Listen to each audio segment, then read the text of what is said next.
Senator Shaheen. Thank you, Madam Chair. Welcome, Secretary McMahon. Thank you.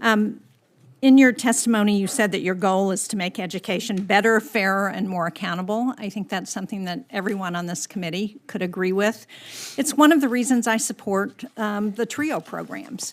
And I would like to align myself with the statements of Chair Capito and Chair Collins.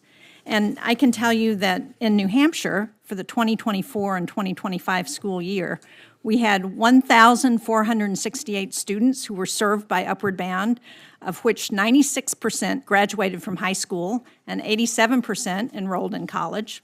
812 college students served, of which nearly 80% graduated with bachelor's degrees within 6 years. So I would say if there is a problem with accountability, let's address that, and I think the TRIO programs keep that information. But let's not throw the baby out with the bathwater, because this is making a difference for students who otherwise would not be able to to graduate from high school, to get into college, and to have a better future. I've seen it firsthand, like Chair Capito. When I worked at the University of New Hampshire, I had an Upward Bound student who worked with me. She never would have been in college without that program. So I've seen it firsthand, and I know how it works, and I would urge you to reassess whether eliminating those programs is the best way to help those students have a better future. I also want to ask you about a particular issue that we're having in the Mascoma Valley School District in New Hampshire. As you know, schools across New Hampshire and the country have really been challenged by the pandemic, have been trying to get back to some of the successes that happened before that pandemic. And the school district, the Mascoma Valley School District, which is in a rural part of New Hampshire, completed a project to improve ventilation at 2 elementary schools for the student safety. It was a real problem with the HVAC system and ensuring that the students could be safe at school. The school district was approved for late liquidation after facing challenges with finding contractors to do the work. The school district completed the project with the assurance from the federal government that the cost would be reimbursed. Unfortunately, in May, the department denied their reimbursement, even though the school district had followed the rules and had previously received approval from the department. Secretary McMahon, will you work with me to ensure that rural schools, including the Mascoma Valley School District, which undertook these projects to protect their students, will receive the funding that they were promised by the department?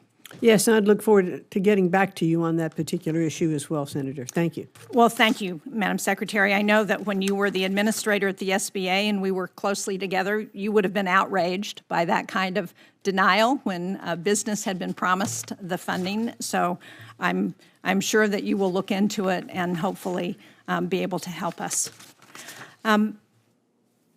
Educators around the country have been really struggling to ensure that students with disabilities receive the education they deserve.